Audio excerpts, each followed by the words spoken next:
अस्सलाम वालेकुम student, I hope you all feel well. उम्मीद है आपको मेरा प्रीवियस लेक्चर पसंद आया होगा। नेक्स्ट जो है आज 9th क्लास का नेक्स्ट टॉपिक जो है चैप्टर नंबर 1 का रिलेटिव एटॉमिक मास। रिलेटिव एटॉमिक मास को शुरू करने से पहले मैं आपसे रिक्वेस्ट करूंगी कि मेरे चैनल को सब्सक्राइब करें, बेल आइकन को प्रेस करें और लाइक और कमेंट लाजमी तौर पर कीजिएगा और साथ अपने फ्रेंड्स के साथ शेयर करें ताकि वो भी फ़ायदा हासिल कर सकें। स्टार्ट करते हैं अपने लेक्चर को। आज हमारा लेक्चर जो है रिलेटिव एटॉमिक मास के इक्वल है, मतलब रिलेटिव एटॉमिक मास का लेक्चर है। नेक्स्ट जो है फर्स्ट ऑफ ऑल हम इसकी डेफिनेशन को डिस्कस करते हैं। इसकी डेफिनेशन क्या है रिलेटिव एटॉमिक मास की? It is the average mass of an atom of that element. ये एवरेज मास है। एवरेज का मतलब होता है कि दरमियान वाला, ना ज़्यादा बड़ा ना ज़्यादा छोटा। एवरेज मीन अक्सर हम यही कहते हैं कि इट्स अ एवरेज। एवरेज मतलब दरमियाना है। एवरेज स्टूडेंट हो जाता है, एवरेज पर्सन। हम एवरेज का वर्ड जो है वो यूजुअली इस्तेमाल करते हैं। तो ये एवरेज जो है इसका मीनिंग ये है कि दरमियाना, यानी मिडल सेक्शन में। It is the average mass of an atom of that element as compare to 1/12 of the mass of an atom of carbon 12 isotope.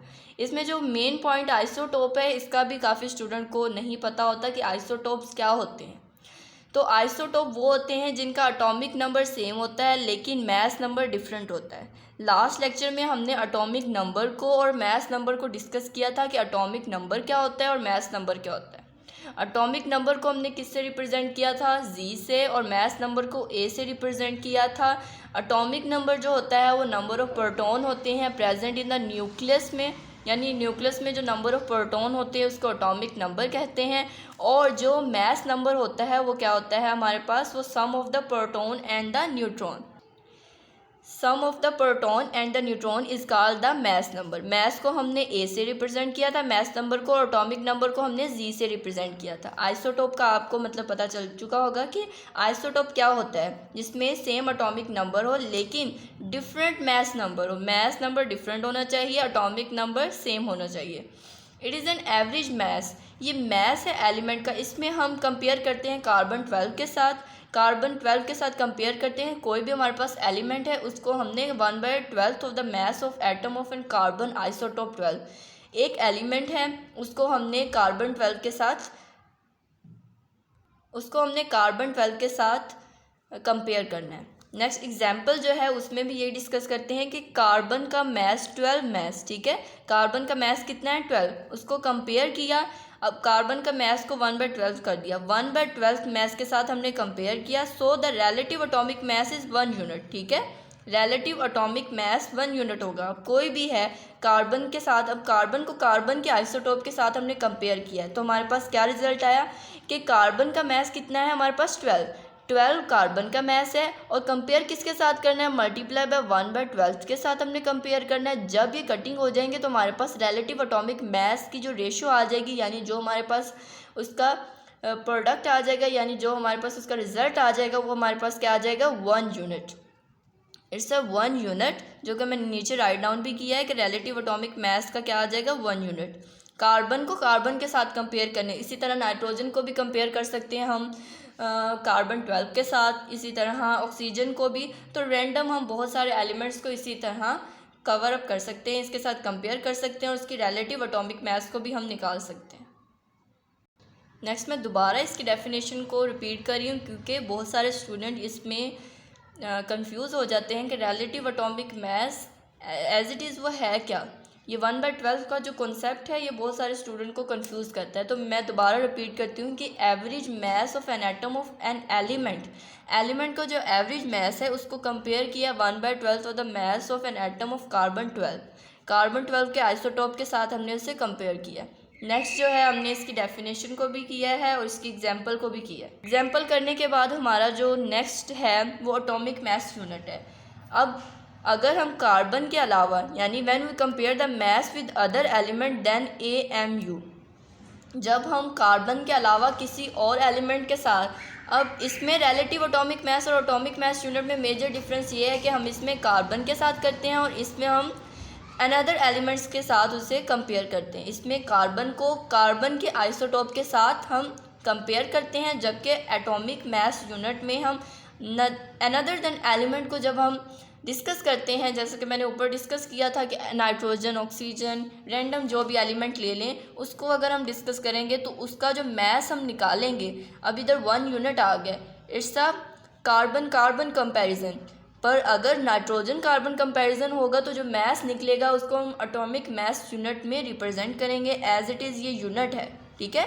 इसको हम ये भी कहते हैं कि ये रिलेटिव एटॉमिक मास का यूनिट है। रिलेटिव एटॉमिक मास का जो यूनिट होगा, जब हम कंपैरिजन करेंगे लास्ट में जो रिज़ल्ट आएगा, कंपैरिजन तो हम करेंगे ही ना, तो कंपैरिजन का जो रिज़ल्ट आएगा वो किस चीज़ का रिज़ल्ट होगा, रिलेटिव एटॉमिक मास का। लेकिन जो रेशो होगी वो क्या होगी, एटॉमिक मास यूनिट। जैसे कि इसको सिंप्लीफाई मैंने आगे किया है कि 1 atomic mass unit is 1/12 is a mass of 1 atom of carbon, ठीक है।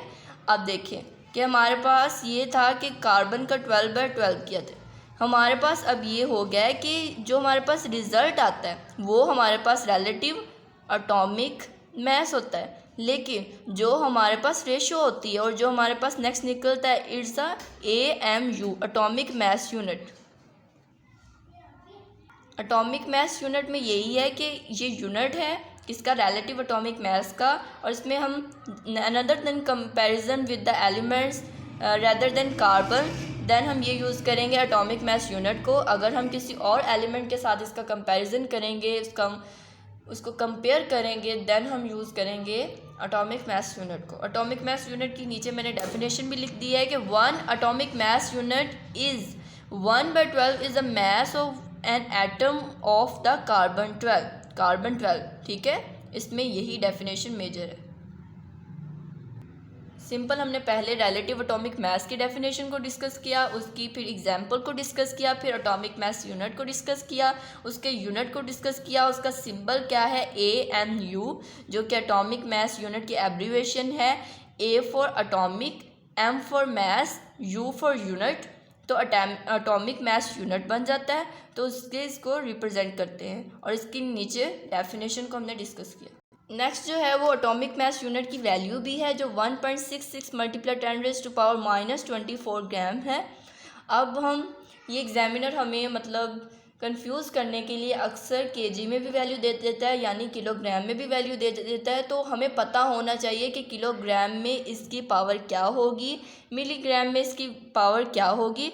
तो उसको भी आगे मैंने डिस्कस किया। अगर वो केजी में, हमें ज़्यादातर MCQs जो रिपीटेड आता है वो केजी में दे देता है, यानी मोस्ट इंपॉर्टेंट रिपीटेड MCQs भी ये है। इसकी जो वैल्यू है इसको वो MCQs में एज इट इज़ लिख देता है, और इसकी पावर में वो थोड़ी सी चेंजिंग कर देता है। यानी MCQs इस तरह आ जाते हैं कि 1 AMU इज़ इक्वल टू, यानी एटॉमिक मास यूनिट किसके इक्वल है, तो नीचे पावर्स को चेंज कर देता है, एक में 27 कर देता है, एक में 24 कर देता है, एक में 28 कर देता है, एक में 31 कर देता है। इस तरह इसकी जो पावर है उसमें वो चेंजिंग कर देता है, यानी 31 भी लिख सकता है, वो 28 भी लिख सकता है, तो इसमें चेंजिंग आ जाती है। तो इसके आपको यूनिट जो है वो उसको भी ध्यान से देखना है, यानी यूनिट ग्राम में दिया होगा तो फिर हम क्या करेंगे कि ग्राम में अगर यूनिट दिया होगा तो फिर -24 लिखेंगे, अगर केजी में यूनिट दिया होगा तो -27 होगा। यानी जब हम ग्राम से केजी में जाते हैं तो 10⁻³ जो है एडअप करते हैं तो क्या हो जाएगा, -27। तो 1 AMU is equal to 1.66 multiply 10⁻⁻27 kg, ठीक है। ये ग्राम केजी में वैल्यू है और ये ग्राम में वैल्यू, ये दोनों मेजर जो MCQs हैं, मैं इन पे स्टार लगा देती हूँ। ये आपने मेजर MCQs है, इसको राइट डाउन कर लेना है एज इट इज़, आपने इसको याद भी कर लेना है, और ये इंपॉर्टेंट की पॉइंट है, इसको आपने स्किप नहीं करना क्योंकि ये मोस्ट इंपॉर्टेंट है और रिपीटेड MCQs होता है कि वो अक्सर AMU की वैल्यू को दे देता है, उसके केजी में यानी उसके यूनिट में चेंजिंग कर देता है, या उसकी पावर में चेंजिंग कर देता है, या उसकी वैल्यू में ज़्यादातर चेंजिंग नहीं आती, लेकिन ज़्यादातर पावर में और यूनिट्स में चेंजिंग आती है। और फिर जो स्टूडेंट्स होते हैं वो कंफ्यूज हो जाते हैं और अपने MCQs को गलत कर देते हैं, अपने शॉर्ट क्वेश्चन को गलत कर देते हैं। तो आपने इस चीज़ से बचने के लिए अपने यूनिट को और अपने पावर्स को और अपनी वैल्यूज़ को 1.66 मल्टीप्लाई 10⁻⁻24 ग्राम या 1.66 मल्टीप्लाई 10⁻⁻27 kg, इसको आपने एज इट इज़ याद करना है। आपको पता होना चाहिए केजी में कौन सी वैल्यू पावर में आती है, आपको पता होना चाहिए ग्राम में कौन सी पावर में वैल्यू आती है, और अगर ग्राम से केजी में चले गए हैं तो हमारे पास कितने एडअप हमने पावर की हैं, -3 एडअप किए, -27 आ गए। तो ये आपको पॉइंट्स जो हैं ये लाजमी तौर पर याद होने चाहिए। नेक्स्ट जो है वो एटॉमिक मास यूनिट की एग्जांपल है, यानी मास ऑफ प्रोटॉन है, मास ऑफ न्यूट्रॉन है, मास ऑफ इलेक्ट्रॉन है। तो मास ऑफ प्रोटॉन, न्यूट्रॉन, इलेक्ट्रॉन, इनके मास दिए हुए हैं, आगे फिर इनकी वैल्यूज़ भी दी हुई हैं जो कि एज इट इज़ MCQs में आती हैं। 3 जो MCQs हैं ये मोस्ट इम्पोर्टेंट हैं और ये भी वैल्यूज़ भी बहुत ज़्यादा इम्पोर्टेंट है। मास ऑफ प्रोटॉन जो है वो 1.0073 के इक्वल होता है। Mass of neutron is equal to 1.0087 के इक्वल होता है। इसको स्टूडेंट्स आपने ध्यान से देखना है, ये वैल्यू आपको याद होनी चाहिए, ये आपने स्किप नहीं करनी। ये भी बोर्ड पॉइंट ऑफ व्यू के हिसाब से बहुत ज़्यादा इंपॉर्टेंट है, क्योंकि ये वैल्यूज़ जो होती हैं वो मोस्ट रिपीटेड इन MCQs होती हैं। और साथ ये शॉर्ट क्वेश्चन जो मैंने आज आपको करवाए हैं, ये रिलेटिव एटॉमिक मास, ये लाजमी तौर पर आ जाते हैं, इसको आपने स्किप नहीं करना। ये मोस्ट इंपॉर्टेंट MCQs हैं और मोस्ट इंपॉर्टेंट डेफिनेशन है। आज का लेक्चर बहुत ज़्यादा इंपॉर्टेंट है स्टूडेंट्स, आपने इसको स्किप नहीं करना। इसमें मास ऑफ प्रोटॉन है इज़ इक्वल टू 1.0073 है, and mass of neutron is equal to 1.0087 है, and mass of electron is equal to 5.486 multiply 10 to power -4।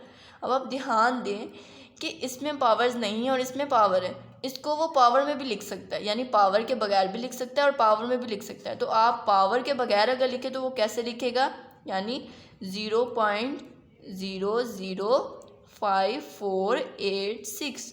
तो ये हमारे पास ये भी वैल्यू आ सकती है कि मास ऑफ इलेक्ट्रॉन क्या है।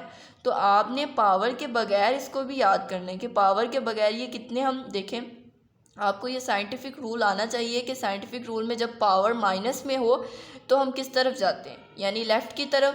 तो लेफ़्ट की तरफ हमने कितने ज़ीरो को बढ़ाया, एक तो डिजिट हमारा ये हो गया, और नेक्स्ट जो है हमारे 2, 3 एंड 4, ये हमारे 4 जो है वो ज़ीरो आ गए। तो ये हमारी पावर को कंप्लीट कर दिया इसने। 0.00054860 000 एंड 5486, इसको आपने लाजमी तौर पर याद रखना है, ये भी most important and repeated MCQs है। नेक्स्ट जो है मास ऑफ प्रोटॉन जो है वो कैसे, यानी ग्राम में उन्होंने दिया हुआ है, तो वो इस तरह ये AMU में दिया हुआ है। नेक्स्ट जो है यानी एटॉमिक मास यूनिट में इसने दिया हुआ है, ये एटॉमिक मास यूनिट में है, और ये एटॉमिक मास यूनिट के आगे नेक्स्ट वैल्यू जो है, ठीक है, हमने पढ़ा है 1 एटॉमिक मास यूनिट किसके इक्वल होता है, ये एटॉमिक मास है, ठीक है, 1 एटॉमिक मास यूनिट के इक्वल है। और नेक्स्ट जो है ये एटॉमिक मास यूनिट की वैल्यूज़ है। आगे मास ऑफ प्रोटॉन आ जाता है 1.672 multiply 10 to power -24 gram, and mass of neutron, ये हमारे पास प्रोटॉन का मास है, ये हमारे पास न्यूट्रॉन का मास है, और ये हमारे पास इलेक्ट्रॉन का मास है। स्टूडेंट्स ये प्रोटॉन का मास है, ये न्यूट्रॉन का मास है, एंड ये इलेक्ट्रॉन का मास है। इलेक्ट्रॉन अब देखें 1.672 multiply 10 to power -24 gram, and neutron का 1.674 multiply 10 to power -24 gram, and mass of electron is 9.106 multiply 10 to power -28 gram, ठीक है। अब इसको ग्राम में उसने दिया हुआ है। अब हम अगर केजी में करें तो केजी में हमारे पास क्या वैल्यूज़ आएंगी, हम इसमें पावर्स में क्या करेंगे, 3 को ऐड कर देंगे। 3 को ऐड करेंगे तो -27 ग्राम आ जाएगा।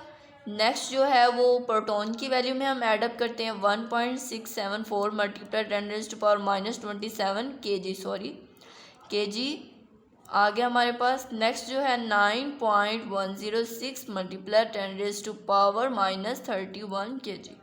तो ये इसकी जो वैल्यूज़ हैं वो हैं केजी में, यानी किलोग्राम में, और ये जो वैल्यूज़ हैं वो ग्राम में, ठीक है।